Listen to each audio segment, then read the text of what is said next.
despite the fact that we have been closely collaborating over these past 5 months, everywhere from Brussels to Bali, most recently at the United Nations Security Council, in the course of a ministerial that the Foreign Minister presided over on Ukraine. On virtually every issue that matters to our nations and matters to much of the world, I couldn't ask for a better partner. The United States couldn't ask for a better partner. And that was reflected in, as usual, the very productive conversation and meeting that we had today. We discussed our united and unwavering response to President Putin's brutal war of aggression against Ukraine. In recent days, we've witnessed Moscow's widespread strikes on civilian infrastructure in Ukraine, many carried out using drones supplied by Iran. These strikes have a clear goal: to make the Ukrainian people suffer. And the damage they're inflicting will make it harder for Ukrainians to heat their homes, find safe water to drink, access the electricity that they need to run everything from stores to hospitals to public transportation. President Putin thinks that these attacks will somehow break the will of Ukrainian people. Instead, he is only deepening their resolve to defend their country. Moscow can knock out the lights across Ukraine, but it cannot, it will not, extinguish the Ukrainian spirit. President Putin thought he could divide the transatlantic alliance. Instead, he's brought us even closer together. The United States is working closely with France and other European allies to help make the decisive shift away from dependence on Russian energy. That means developing more diverse, more reliable, more sustainable sources over the long term and helping our friends get through a winter with heavy energy costs. As I assured the Foreign Minister today, we are not leaving any of our friends out in the cold. President Putin thought that he could wear down global support for Ukraine. Instead, countries in every region recognize that when the Kremlin tries to redraw the borders of its neighbor by force, it threatens the rules that underpin security and stability for all nations in every corner of the earth. That is why 143 countries recently voted at the United Nations to condemn Russia's sham referenda and reject any attempt to annex Ukrainian territory. President Putin's declaration of martial law in parts of Ukraine that Russia purports to annex is just his latest attempt to dress up crimes in the language of law.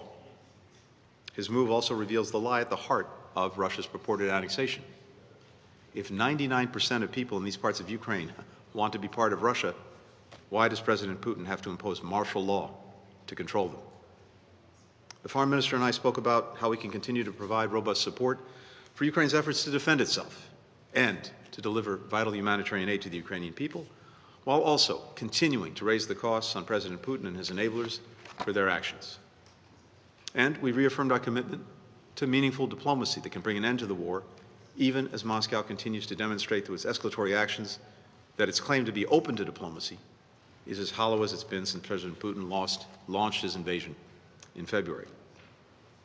We applaud France's security assistance to Ukraine, including President Macron's recent announcement of a 100 million euro fund to help supply Kyiv with weapons.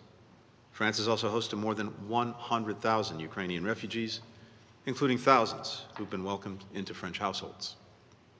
Of course, our cooperation and our conversation extended far beyond Ukraine today. We're working closely together to rally international coalitions to meet global challenges, which no nation, or even group of nations, can solve alone.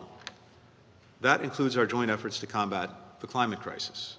Next week, we'll hold the second annual high-level meeting of the U.S.-France Clean Energy Partnership, which is ramping up our renewable energy production. We're stalwart partners in strengthening global health security, as was evident in France's pledge of nearly $1.6 billion at last month's Global Fund's 7th Replenishment Conference, which President Biden committed to work with our Congress to contribute $6 billion to that fund. This is the international fund that has done so much over so many years to combat HIV/AIDS, malaria, tuberculosis, saving literally millions and millions of lives. Our contributions, the United States and France, the two largest contributions of any two countries, will allow us to keep making great strides against HIV/AIDS, against malaria, and against tuberculosis. We're also working together to advance a free and open Indo-Pacific, where all nations can choose their own paths, free from coercion. And I thank the Minister for France's support In the negotiations that the governments of Israel and Lebanon reached a historic agreement to establish a permanent maritime boundary between their two countries. This cooperation, coordination between France and the United States was instrumental in reaching this agreement. Our relationship is the embodiment of the approach in the the United States' new national security strategy, which is rooted in strengthening our alliances and our partnerships, finding new ways to weave them together, and working together to shape a more open, secure, and prosperous world. The state visit by President Macron in December, the first that President Biden will host during this administration, is both a testament to our unique friendship and a chance to continue to deepen it. I'm very much looking forward to working with Catherine in the lead up to the visit and long after it. With that, Catherine, the floor is yours. Thank you. Good afternoon, Monsieur le Secrétaire d'État, dear Tony. Thank you very much for your warm welcome and for our meeting today, the first in Washington, as you rightly said. As some of you may know, I've happily served as a young diplomat in DC some time ago, let's say. Let me turn to French, since the Secretary of State is an accomplished French speaker. Monsieur le Secrétaire d'État, cher Tony, cette visite intervient à un moment déterminant. Il y a maintenant près de 8 mois que la Russie a ramené la guerre sur le continent européen en envahissant illégalement l'Ukraine.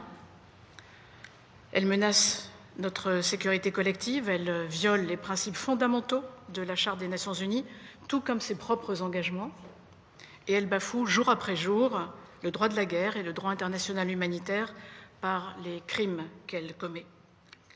L'ordre international fondé sur les règles que nous avons construites collectivement est attaqué.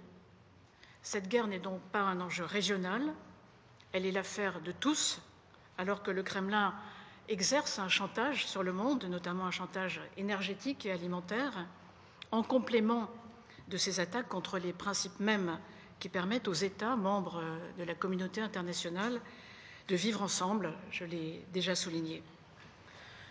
C'est pourquoi nous avons fait, la France, les États-Unis, nos alliés, nos partenaires, le choix d'apporter un soutien déterminé à l'Ukraine en mobilisant tous les leviers à notre disposition, politiques, diplomatiques, économiques, financiers, humanitaires et militaires. Nous l'avons dit à plusieurs reprises, et je le répète ici, nous resterons aux côtés de l'Ukraine aussi longtemps que nécessaire, parce que c'est l'intérêt de l'Europe, parce que c'est l'intérêt des États-Unis et parce que c'est l'intérêt tout simplement du monde dont la Russie recherche la fracturation en développant ses visées impérialistes et colonialistes. Notre unité fait notre force et notre efficacité. Les États-Unis se sont montrés à nouveau au rendez-vous de l'histoire, pleinement engagés aux côtés de leurs amis européens, qui partagent les mêmes valeurs, les valeurs démocratiques, et qui sont, comme eux, solidaires du peuple ukrainien et des forces armées ukrainiennes pour permettre à l'Ukraine de résister et depuis quelques semaines, nous le voyons, de contre-attaquer même. Et je voudrais m'arrêter sur non seulement notre unité, mais sur une autre unité remarquable et souligner combien la réaction européenne a été historique parce que, confrontée à un défi inédit, l'Union européenne a su rapidement faire usage de toute sa puissance économique, diplomatique, militaire. Nous avons très rapidement mobilisé l'ensemble de nos instruments pour entraver l'effort de guerre de la Russie. Nous avons édicté des sanctions individuelles, sectorielles, massives, très vite, 48 heures après l'invasion, et depuis lors, 7 fois de suite, car nous venons de renforcer encore ces sanctions dans le cadre d'un 8e paquet, et nous avons décidé lundi avec mes collègues ministres des Affaires étrangères de l'Union européenne de travailler déjà à d'autres sanctions pour le cas où elles seraient nécessaires. Et ensemble, nous avons aussi décidé, nous, Européens, de sortir progressivement d'une dépendance énergétique avec la Russie qui était structurelle et qui a été révisée fondamentalement. Comme le président Macron l'a rappelé, l'exemple du gaz est très parlant puisque les Européens sont passés de 40% de dépendance à 7% depuis la décision prise à Versailles, en France, au mois de mars dernier, au sein de l'Union européenne. Donc en quelques mois, nous avons su nous adapter. Vous savez que l'embargo sur le charbon est déjà en place depuis le début du mois d'août, que celui sur le pétrole est en cours et entrera pleinement en vigueur le 5 décembre, et que ces mesures sont efficaces. Ces mesures sont efficaces, je tiens à le dire, parce qu'on entend parfois le contraire dans la propagande du Kremlin ou dans ceux qui la relaient. L'économie russe est affectée, elle est en récession dès cette année, et elle retombera d'ici 2 ans à son niveau de 2000. Ça veut dire 20 ans de perdu pour ce pays, et déjà des secteurs entiers de son industrie en difficulté, visible, manifeste, et cela va continuer. Je pense au secteur aéronautique, au secteur de l'automobile, mais aussi au secteur de l'armement. Donc ces sanctions produisent leurs effets. Au plan militaire, je voudrais souligner également que l'action des Européens est tout aussi déterminée. L'action de la France aussi. Le président de la République a annoncé récemment au président Zelensky le renforcement de notre aide militaire avec de nouvelles livraisons d'équipements. Et vous savez sans doute que nous livrons de l'artillerie, des missiles, des munitions, des tanks légers, des véhicules de l'avant blindés, comme l'on dit. Nous avons décidé aussi de former au moins 2000 soldats ukrainiens en France et nous développons une coopération en matière de renseignement qui sera également accrue et qui ira plus loin.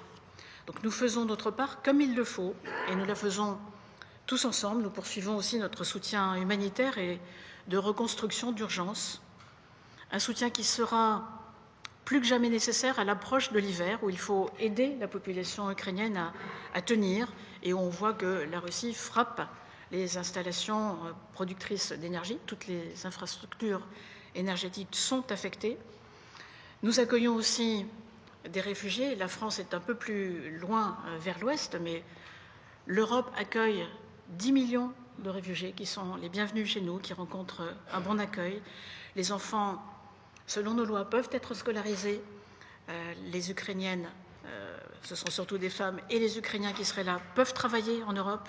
Et nous apportons, et là aussi c'est un devoir d'humanité, un devoir de solidarité tout simplement que nous honorons, nous apportons une aide économique et financière de plusieurs dizaines de milliards d'euros à l'Ukraine, Union européenne et États membres réunis.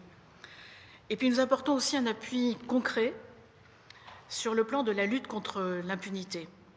Nous avons été ensemble à la fin du mois de septembre au Conseil de sécurité des Nations Unies pour une réunion du Conseil, la première réunion de niveau ministériel depuis le début de l'invasion de l'Ukraine par la Russie, consacrée à la question ukrainienne et consacrée en particulier à la lutte contre l'impunité. Il fallait le faire et ce que nous avons entendu montre que la Russie a été particulièrement isolée. Nous en avons parlé avec le secrétaire d'État. Nous apportons notre soutien à la Cour pénale internationale et aux juridictions ukrainiennes pour que les responsables des crimes perpétrés en Ukraine soient poursuivis comme il le faut, car il n'y a pas de paix sans justice. La France contribue également au soutien à l'Ukraine aux côtés de ses alliés en Europe et au sein de l'OTAN. Elle prend part résolument au renforcement de la posture de dissuasion et de défense de l'Alliance sur son flanc Est, aux côtés de ses amis baltes, roumains et polonais, avec des déploiements sur le terrain et des déploiements supplémentaires bientôt de ses forces terrestres et aériennes. Et l'Union européenne a également débloqué déjà 3 milliards d'euros. Lundi, nous avons pris la décision d'augmenter d'un demi-milliard. Donc nous atteignons aujourd'hui 3 milliards pour permettre, au titre de ce que nous appelons la facilité européenne de paix, de donner à l'Ukraine les moyens de se défendre par des livraisons de matériel, essentiellement. C'est dans ce contexte où nous devons faire face, et sans doute dans la durée, C'est dans ce contexte que je suis venue aussi, cher Tony, évoquer nos relations bilatérales, et vous l'avez dit, et la préparation de la visite d'État du président de la République française qui interviendra tout bientôt, début décembre, à l'invitation du président Biden. Je crois en effet que c'est la première visite d'État sous cette administration, et donc permettez-moi de vous dire que c'est un honneur auquel le président de la République et mon pays sont très sensibles. Le président me l'a encore redit mercredi quand je le voyais pour préparer ma visite à Washington. Donc nous avons l'ambition lors de cette visite d'État, tout début décembre, de montrer la vitalité et la force de nos liens, de notre alliance, la plus vieille alliance, comme on le dit souvent, de poursuivre la mise en œuvre de la feuille de route que nos deux chefs d'État ont définie il y a juste un an à Rome, en marge du sommet du G20, pour, dans des secteurs stratégiques pour nos deux pays, l'espace, l'énergie notamment, mais d'autres aussi, avancer ensemble, trouver des résultats concrets. Et plus que jamais, nous voulons poursuivre cette impulsion nouvelle et avancer résolument ensemble pour nos relations bilatérales, mais aussi pour nos actions dans le monde, pour relever les défis que nous avons en commun, quelques-uns de ceux que je viens d'évoquer, mais tant d'autres que nous devons relever ensemble sur les questions globales, le climat, l'énergie, mais aussi l'Indo-Pacifique ou le Sahel ou la lutte contre le terrorisme. Et donc je crois que sur toutes ces questions, nos entretiens ont permis de montrer qu'il y avait une nouvelle fois une remarquable convergence de vues entre nous, parce que nous nous voyons souvent, même si je ne viens pas si souvent à Washington. Et d'ailleurs, je conclurai sur ce point, la nouvelle stratégie de sécurité nationale publiée ici aux États-Unis cette semaine montre, s'il le fallait, que nous avons des analyses et de recommandations également tout à fait proches. Donc dans ce contexte, nous sommes sûrs que la visite d'État à laquelle nous sommes particulièrement sensibles sera une nouvelle fois l'occasion de démontrer notre proximité, notre désir d'agir ensemble pour relever tous ces défis. Et donc une nouvelle fois, Monsieur le secrétaire d'État, cher Tony, merci de ton accueil chaleureux, merci de notre conversation tout à l'heure, et merci du bon travail que nous faisons ensemble depuis quelque temps, comme nos deux pays le font depuis bien longtemps, depuis le général Lafayette, George Washington, ou Ben Franklin, dont je vois qu'il étudie ici et qu'il nous regarde et qu'il veille sur nous. Merci beaucoup. We'll now turn to questions. We'll start with Kylie Atwood of State Antony.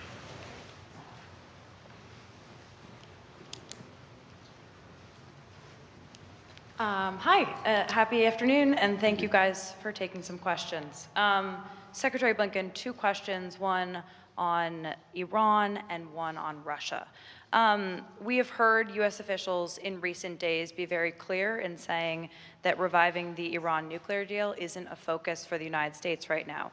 But is it even possible to salvage that deal? Is the United States willing to strike a deal with the Iranian regime after the death of female Iranian protesters and after Iranian weapon shipments to Russia? And Minister Colonna, the same question to you on the French perspective on that. Is it still in the realm of possibility that France wants to revive the Iran nuclear deal? Second question on Russia and diplomacy. This week, the Russian ambassador here in Washington spoke about a quiet channel of diplomacy that was used around the time of the Cuban Missile Crisis to avoid a nuclear conflict.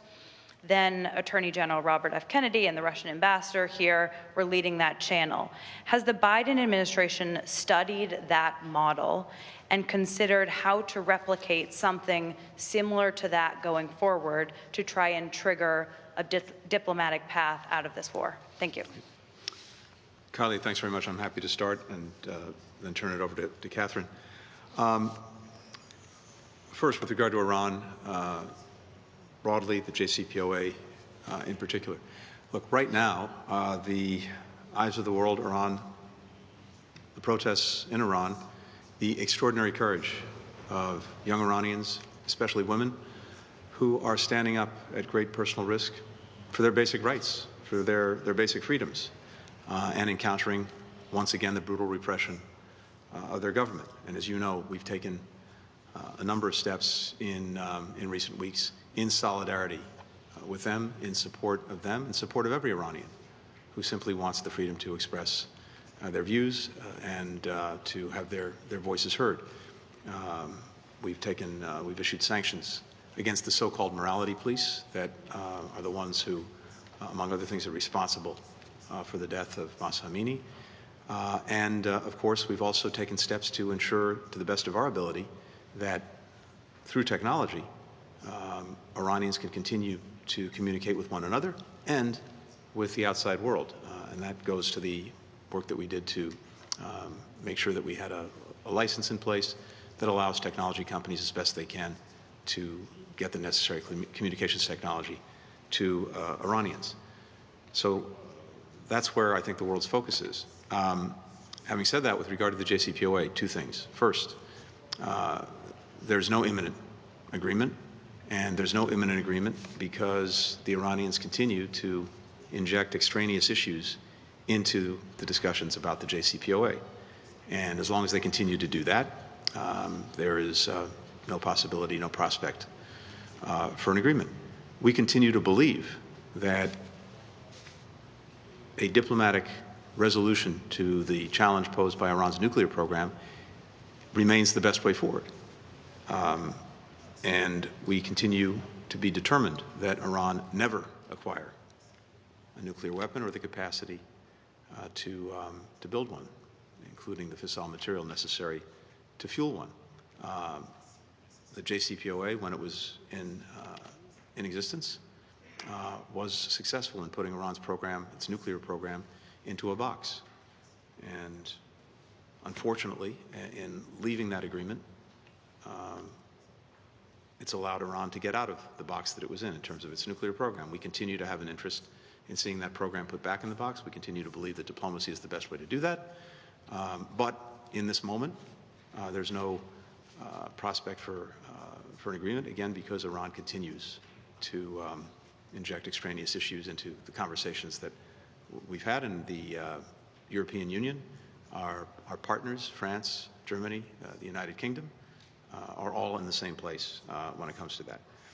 Last thing I'll say on this, with or without a deal, and this was true when the deal was in effect, it's been true since the deal has no longer been in effect. With or without it, we will continue to take every step necessary to deal with Iran's activities, Iran's aggression, whether it's in the Middle East or beyond. And we're seeing that now with the provision of UAVs to Russia to help it continue its aggression against the Ukrainian people. With regard to Russian diplomacy, before I turn it to Catherine, we have been very clear that whenever we have something that it's important to communicate to the Russians, we'll do it, and we've done it. I've had occasion to speak to Foreign Minister Lavrov on specific issues that were important to our own security. Other colleagues, including the Secretary of Defense, the National Security Advisor, have communicated with their counterparts, and will continue to do that. When it comes to diplomacy to end the war, it depends entirely on whether Russia gets to a place where it's actually interested in stopping the aggression that it started. And we have seen no evidence of that in this moment. On the contrary, we see Russia doubling and tripling down on its aggression.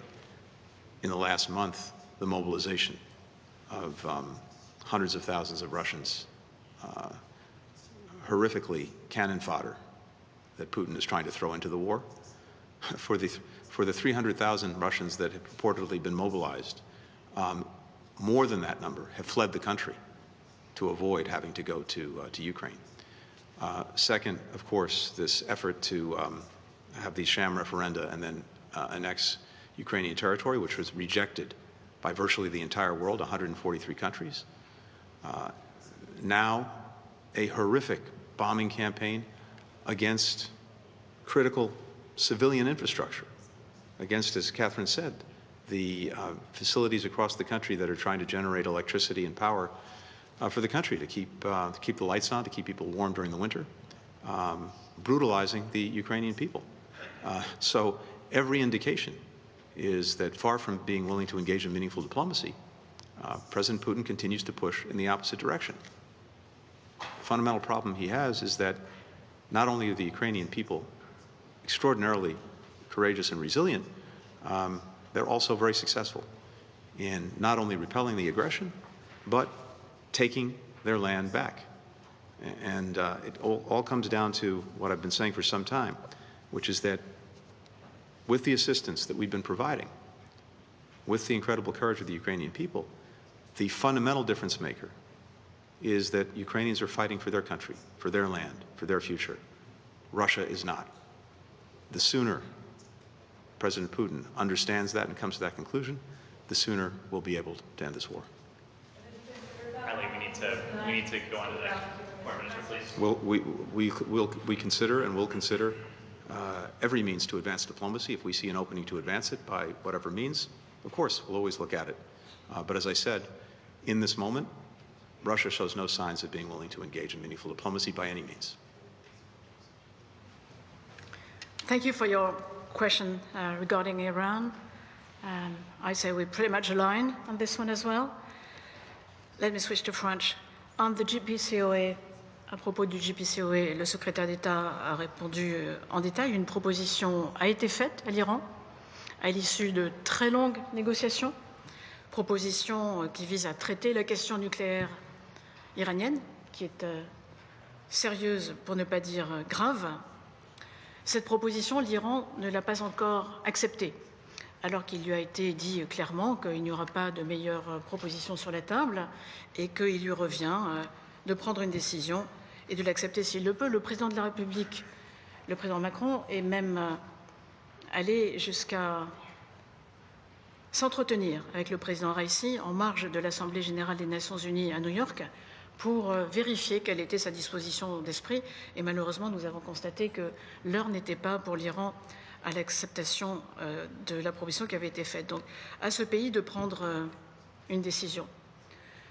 Deuxièmement, et comme le secrétaire d'État, je voudrais dire que nous sommes extrêmement préoccupés par la violence dont il est fait usage par les autorités iraniennes à l'encontre de manifestants pacifiques. Donc nous avons, à plusieurs reprises et rapidement, condamné cette répression brutale qui s'exerce contre des manifestants, rappelé le droit fondamental des citoyens de manifester pacifiquement, d'exprimer pacifiquement leur opinion, demander aussi la libération de nos ressortissants qui sont détenus, parce qu'il y en a de plusieurs nationalités, dont des ressortissants français, et pris un certain nombre de sanctions au titre de l'Union européenne contre les responsables de la répression. Cela a été fait. Et puis plus récemment, cette semaine, compte tenu de l'aide apportée par l'Iran à l'action criminelle de la Russie en Ukraine, par le moyen de drones kamikazes qui ont été utilisés encore à nouveau il y a quelques jours, nous avons, au niveau ministériel, et c'est en œuvre depuis aujourd'hui, pris d'autres sanctions contre les responsables de ces programmes d'armement. Je dois rappeler que l'usage de ces drones, dont il a été fait à nouveau cette semaine contre des installations civiles ukrainiennes, des infrastructures civiles et des populations ukrainiennes, cet usage est non seulement une violation des engagements de l'Iran au titre d'une résolution du Conseil de sécurité, mais constitutif de crimes de guerre, puisque ciblé délibérément des civils et constitutif de crimes de guerre. Voilà pourquoi nous avons pris des sanctions. Sébastien Blanc, AFP. Thank you. I have two questions, one for each of you. Mr. Secretary, there are currently tensions between France and Germany. Britain is in a turmoil. We have a new prime minister in Italy with a coalition who disagrees on Ukraine. Are you worried about a possible lack of cohesion within Europe at a time when cohesion is very much needed against Russia. And Madame la Ministre, is France ready to send a military force or a police force to Haiti as requested by Prime Minister Ariel Henry? Thank you very much. Thank you. Everything I'm seeing is the exact opposite of a lack of cohesion. I think we're showing tremendous solidarity. We're showing tremendous coordination, tremendous cooperation in everything that we're doing together to support Ukraine, to continue to put pressure on Russia, as well as to shore up our own alliance, NATO, defensive alliance. We've seen that in the actions that the EU has just taken, including additional sanctions. We see it in the support that just a week ago, more than 40 countries came together through the Ramstein process to continue the coordination in supplying weaponry to Ukraine to allow it to defend itself and to take back its territory. We see it in the assistance that the European Union now is providing directly to Ukraine, including direct budgetary support that will help them get through this economic challenge that they're facing, largely because of the Russian aggression. So everything I'm seeing, both in terms of my own conversations and importantly the President's conversations with his counterpart, as well as in the action that's being taken, speaks to incredibly strong cohesion, solidarity, commitment to this common effort to help Ukraine defend itself, to stand up not only for Ukrainians against this aggression, but to stand up for the very principles that are at the heart of the United Nations Charter and that are important for countries everywhere around the world. The basic idea that one country can't change the borders of another by force, that it can't simply seize the land it wants or eliminate the independence or sovereignty of a country just because its leader so decides.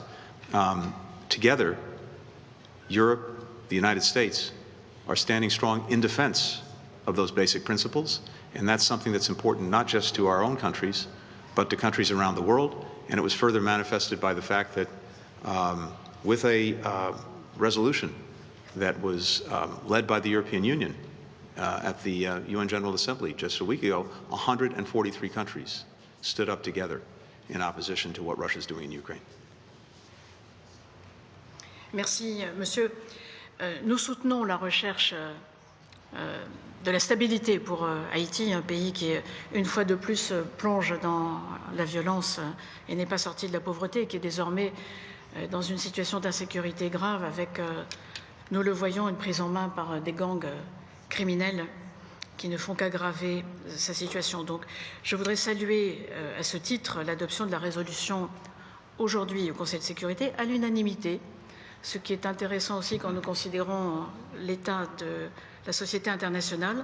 C'est un projet américain, donc je remercie et salue les efforts qui ont été fournis par les États-Unis pour que cette résolution puisse être adoptée rapidement. Si une force internationale d'appui à la police devait être créée, la France y apporterait une contribution par un appui matériel, vraisemblablement, dont les contours restent à définir. Mais je dois ajouter que, pour le moment, la priorité reste à avancer vers la constitution d'une telle force. Et donc nos efforts se portent d'abord et avant tout aux Nations Unies, puisque aujourd'hui nous ne sommes pas encore au point où nous avons pu progresser sur ce second volet des actions qui sont entreprises pour aider à la résolution du problème en Haïti. Missy Ryan, Washington Post. Hi, thank you. You both mentioned the assistance that France is providing to Ukraine. However, there are some in the U.S. Congress who are increasingly voicing concerns about the fact that the United States is giving so much more economic and military aid to Ukraine than many of its major allies, or than all of its major allies in Europe, while countries like France, in turn, are giving less proportionally than countries, smaller European countries like Estonia. Mr. Secretary, do you think that countries, larger European countries like France and Germany, should be increasing their contributions to Ukraine? And also for you, Mr. Secretary, last week, President Macron, in an interview, said that France would not use nuclear weapons in retaliation for a potential Russian nuclear strike on Ukraine. Do you think it's a good idea to preemptively take that off the table? And for you, Madam Minister, can you tell us how President Macron's comments ruling out nuclear retaliation makes France and Europe safer? And do you think there should be a way to take into account the significant contributions that France and other European countries have made in taking in and taking care of Ukrainian refugees to help people in the United States, for example, understand how the contributions may not be what they seem to be on the face of them? Thanks. Thank you, Missy. With regard to assistance to Ukraine, first, I think it's fair to say that we are making together an extraordinary collective effort. And again, you see that in the security assistance that's being provided by Europe and by the United States alike. You see it in the economic assistance. You see it in the humanitarian assistance that's being provided. And, you know, if you break it down and add it up, Europe is doing extraordinary things. I just mentioned that this week we saw the European Union moving forward with direct budgetary support in the billions of dollars for the Ukrainian government, something that we've been doing over the summer, but it's very important and very timely that Europe is now picking up this baton, very important to Ukraine as it tries to get through the winter and get through the months ahead. Similarly, when it comes to the defense support to Ukraine, I could cite what France has done and continues to do, which is absolutely vital to the Ukrainians being able to defend themselves and take back territory. That continues. We talked about it today. And the same thing on the humanitarian support.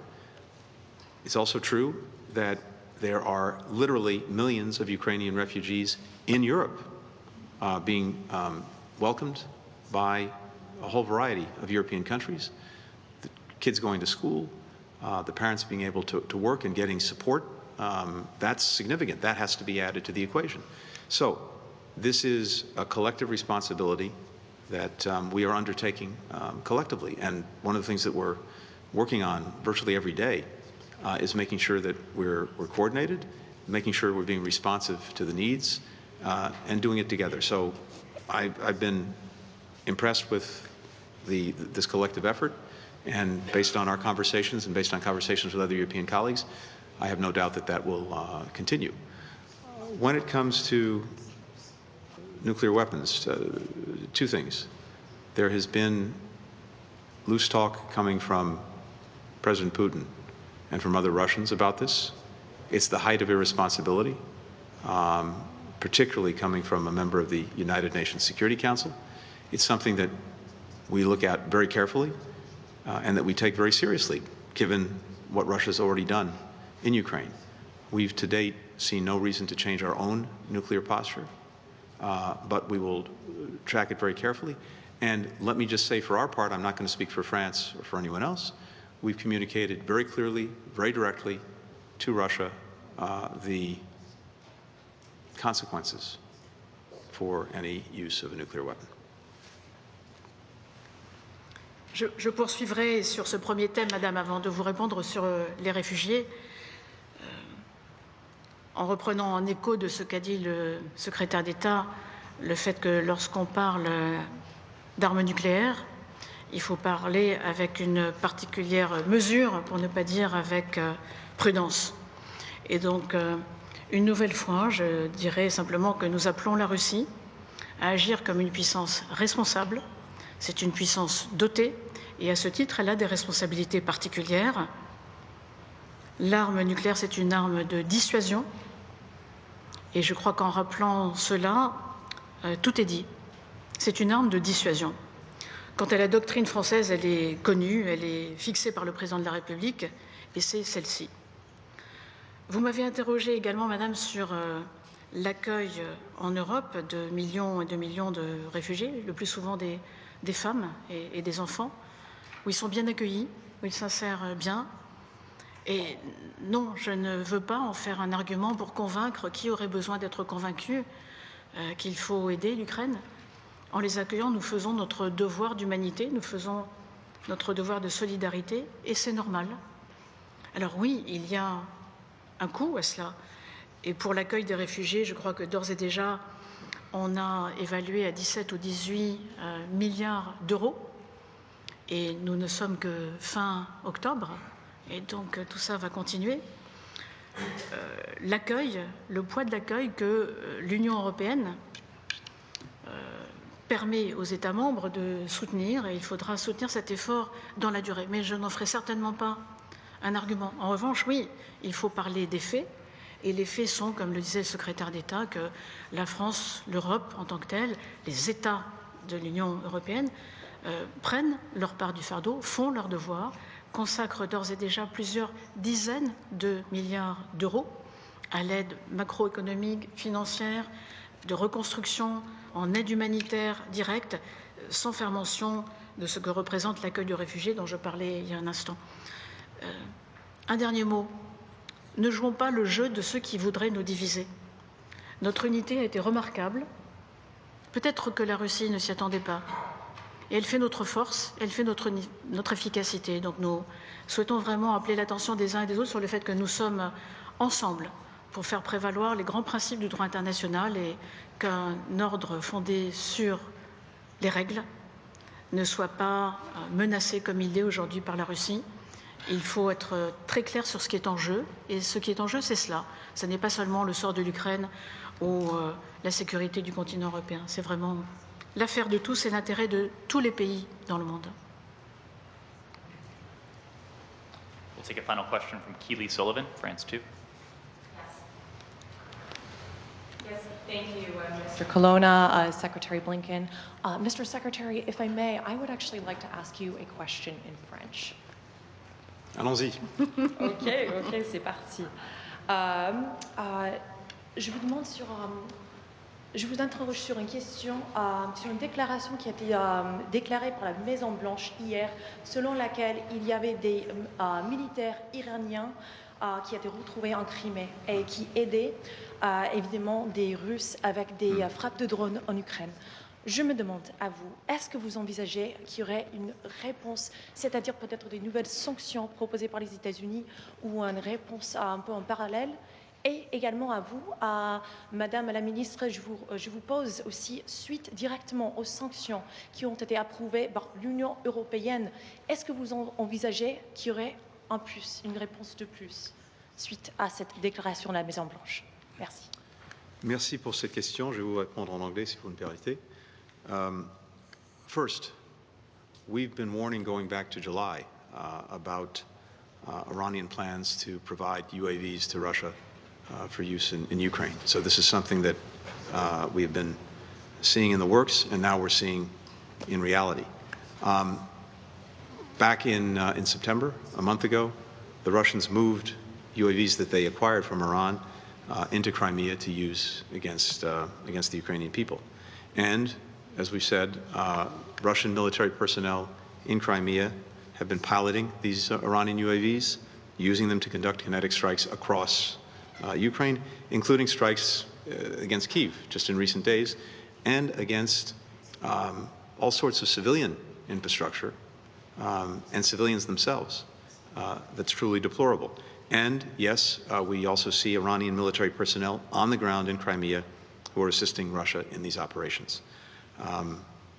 We believe that Russia's received dozens of these UAVs so far from Iran, with more potentially in the works. But beyond consistently warning about this, going back well before the Russian aggression, we've been taking action against the provision of UAVs by Iran to anyone that's using them in an aggressive and dangerous way, whether it's in Yemen, whether it's in Iraq, whether it's potentially against Israel and other countries. We've sanctioned the entities that we can find that are involved with this, their UAV networks, including sanctions going back to last October. We're interdicting the illicit traffic in arms, including UAVs, wherever we can see them, find them, and interdict them. We're doing that in coordination and cooperation with other countries.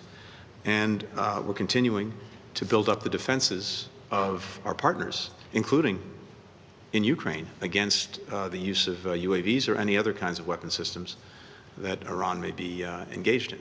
So this is a day-in, day-out effort. It goes back a long time.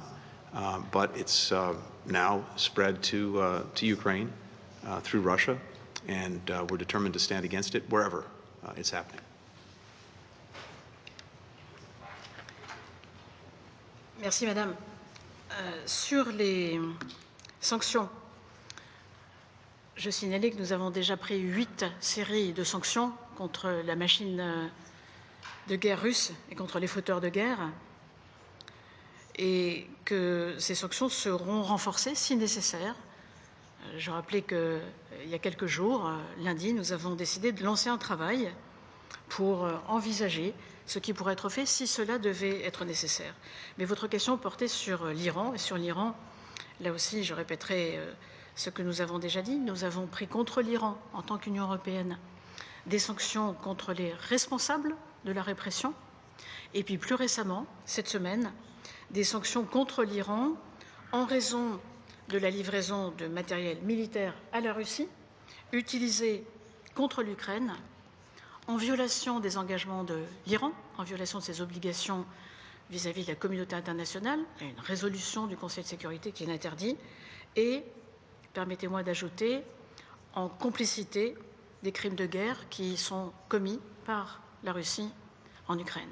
Donc nous venons de le faire, ces sanctions ont été décidées lundi au niveau politique, finalisées hier et en œuvre juridiquement à partir d'aujourd'hui.